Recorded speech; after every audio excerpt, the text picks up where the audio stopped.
Telugu cinema industry మీద పగపట్టిన psycho sadist Revanth Reddy IT raids చేయించాడు. వీళ్ళది సినిమా బిజినెస్ మాత్రమే. మైత్రి మూవీ మేకర్స్ వాళ్ళు సినిమాలు మాత్రమే చేస్తున్నారు, వేరే ఏమో తెలియదు. సరే, వేరేవి చేశారు, రైట్స్ చేయించారు అనుకుందాం.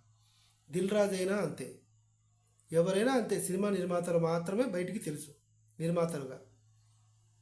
ఒక ఎమ్మెల్యేని కానీ, ఒక మినిస్టర్ని కానీ, ఒక ఎంపీని కానీ, ఎమ్మెల్సీని కానీ వాళ్ళ ఇళ్లల్లో, వాళ్ళ వ్యాపారాల్లో, వాళ్ళ ఆఫీస్లో రైట్స్ చేయించే దమ్ము రేవంత్ రెడ్డి గారికి ఉందా? అసలు చరిత్రలో, రాజకీయ చరిత్ర కనుక చూసుకుంటే ఏ మినిస్టర్ ఇంట్లో సోదాలు జరిగాయి? వాళ్ళకి క్రైమ్ హిస్టరీ ఉంది, పొలిటికల్ హిస్టరీ ఉంది, ఫ్యాక్షన్ హిస్టరీ కూడా ఉంది. కానీ రైట్స్ చేయించలే. ఇది చేతగాంతనం అనుకోవాలా? 200 కోట్లు ప్రాఫిట్స్, సినిమా అదిరింది అని ఈ పోస్టర్స్ చూసి జలసీతో చేయిస్తున్నారా? అవన్నీ ఫేక్ పబ్లిసిటీ. ఒకవేళ నిజంగానే కలెక్షన్స్ వచ్చాయి, సో వాట్? ఒక సినిమాకి 50 నుంచి 200 మంది దాకా పనిచేస్తారు. ఒక సినిమా అవుట్పుట్ బాగా రావాలంటే వీళ్ళందరూ కష్టపడి పనిచేయాలి. ఒక సినిమాకి నెగిటివిటీ వచ్చి సినిమా సరిగా ఆడకపోతే ఈ ఎవరైతే టెక్నీషియన్స్ ఉన్నారో వాళ్ళకి నెక్స్ట్ సినిమా అవకాశాలు కూడా రావు. వాళ్ళ బతుకులు రోడ్డున పడతాయి. సినిమా అంటే దేవతలది స్వర్గము ఇదంతా ఏం లేదు. వాళ్ళేం అమృతం తినరు, బంగారం తాగరు. పని అది కూడా. ఆ కెమెరాలు, లైట్లు ఒకసారి మీరు వెళ్ళి నిలబడి చూడండి, ఆ చుట్టూ తెలుస్తుంది. సో ఇవన్నీ పక్కన పెడితే తెలంగాణ మినిస్టర్ల మీద, ఎంపీల మీద, ఎమ్మెల్యేల మీద రేవంత్ రెడ్డి ఎందుకు ఐటీ రైట్స్ చేయించలేదు?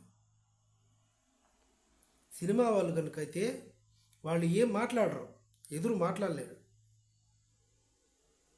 రేపు సపోర్ట్ చేయకపోతే సినిమా వాళ్ళు నష్టమేం లేదు రేవంత్ రెడ్డికి.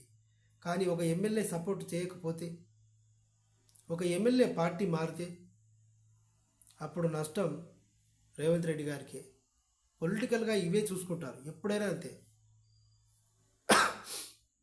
తెలుగు రాష్ట్రాల్లో ఏదైనా జరగరానికి జరిగితే ముందుండి చేసేది జూనియర్ ఎన్టీఆర్, మహేష్ బాబు,